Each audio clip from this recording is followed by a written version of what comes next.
प्रिय भाई एवं बहनों, आज हम आप लोग को ये बतलाने जा रहे हैं कि परतंत्र कौन है, परतंत्रता क्या है। इसके बारे में बतलाने जा रहे हैं कि वास्तविक परतंत्र कौन है। इसके बारे में जानकारी प्राप्त करें। हमारे चैनल सत्यम इमेज के द्वारा आप लोग को बतलाने जा रहे हैं कि परतंत्रता क्या चीज़ है या परतंत्र कौन है। इसके बारे में ज्ञान प्रदान करने जा रहे हैं कि परतंत्र कौन है या परतंत्रता क्या चीज़ है। तो जो पुरुष या साधक या प्राणी किसी भी नियम के अधीन न रहकर मन, शरीर, इंद्रियां के वशवर्ती बना हुआ रहता है, वही परतंत्र है। जो पुरुष किसी भी नियम कानून के तहत न रह करके मन, इंद्रिय और शरीर के अधीनस्थ बना रहता है, वही परतंत्र है। तो मन ऐसी चीज है जिसको अपना ज्ञान नहीं होता। मन ऐसी चीज है जिसको अपना अक्ल नहीं होता, उसकी अपनी बुद्धि होती नहीं है। वह बुद्धि को पाछे कर देता है और मन अपने आगे हो जाता है।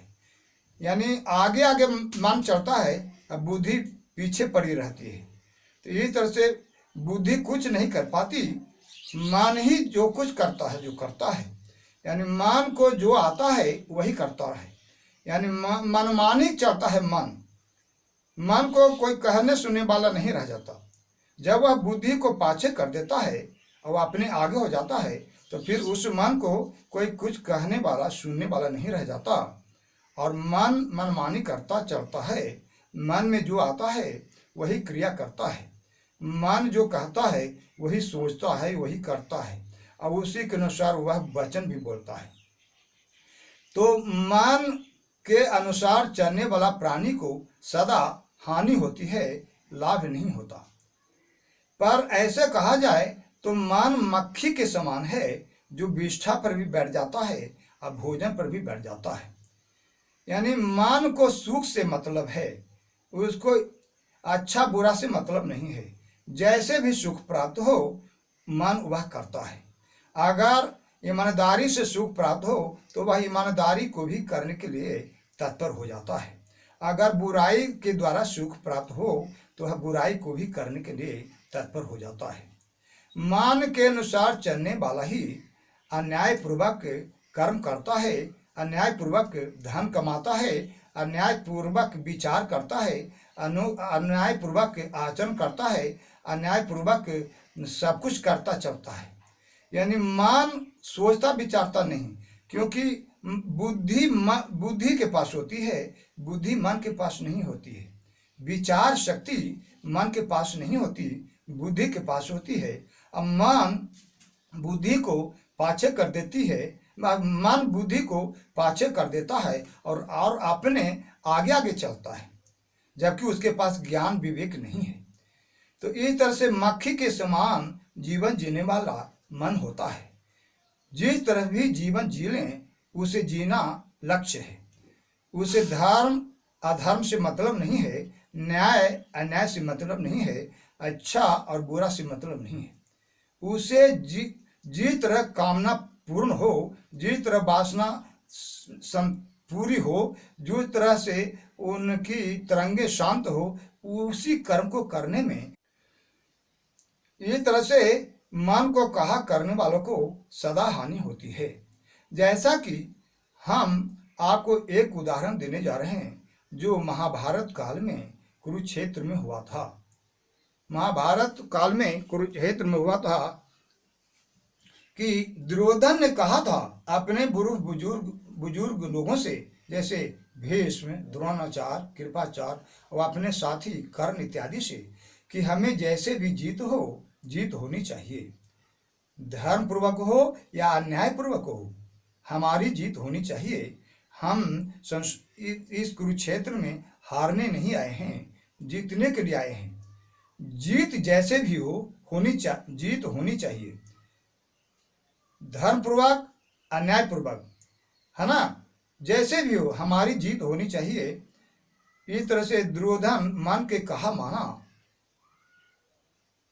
तो उसी के अनुरूप वह युद्ध करने लगा। वह धर्म पर विचार नहीं किया, अन्यायपूर्वक युद्ध करके जीतना चाहा। अंततो गतवा उसका परिणाम हुआ कि दुर्योधन को हानि हुई।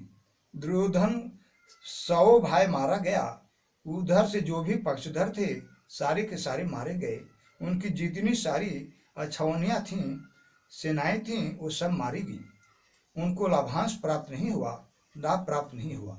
मान के कहा के अनुसार चलने के अनुसार वह धृतराज का 100 पुत्र मारे गए। वे न्याय को त्याग दिए थे, धर्म को त्याग दिए थे, मन के अनुसार चलने लगे थे। वह सदैव सोचते थे कि मैं ही केवल राजा रहूं, हमारे चचेरे भाई जो युधिष्ठिर आदि हैं वे राजा न बने, और हम जो करें वही हो, हम जो चाहें वही हो, हम जो जैसे चलना चाहें उसी तरह हर कार्य हो, हर तरह की क्रिया प्रक्रिया हो।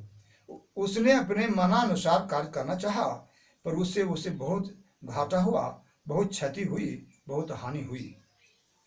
तो इस तरह से जो मन को लगाम में नहीं रखता, मन के पीछे पीछे चलता है, मन के कहा के अनुसार चलता है, न्याय संगत पूर्वक काम नहीं करता, धर्म संगत कार्य नहीं करता, तो वह महान घाटा को सहता है, वह महान घाटा को सहता है।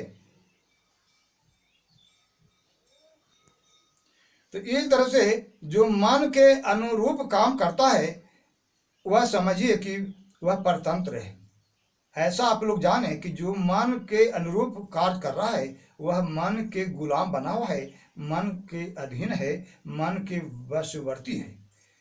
वह मन को वश में नहीं रखे हो, बल्कि वह खुद ही, वह जीव, वह प्राणी, वह पुरुष खुद ही उस मन के वश में है। और इस तरह से जो मन के वशवर्ती होकर कार्य करता है वह मन के वश में होने से वह वास्तव में परतंत्र है, परतंत्र है। ऐसा वह जीवन जी करके सुखी नहीं रह सकता। तो जो मन के परतंत्र है वही वास्तविक परतंत्रता है। इस तरह से हम लोग को मन को नियंत्रित रखना चाहिए, मन को संयमित रखना चाहिए, मन को बुद्धि के तहत चलाना चाहिए, मन के कहा न मानना चाहिए। जहाँ मन की मनोरथ जावे तहाँ साधु नहीं जावे। ऐसा कबीर वाणी है कि जहाँ मन की मनोरथ जावे तहाँ साधु नहीं जावे। साधु घट शील संतोष विराजे, यानी सज्जन बनने के लिए शील और संतोष को ग्रहण करना चाहिए, आचरण में उतारना चाहिए, मगर मन के कहा के अनुसार न चलना चाहिए। जो मन के अनुसार चलता है वह वास्तव में परतंत्र है, पर उसी के पास परतंत्रता है। तो इस तरह से हम लोग को विचार करके मन को वश में रखना चाहिए, संयमित रखना चाहिए और पवित्र जीवन जीना चाहिए।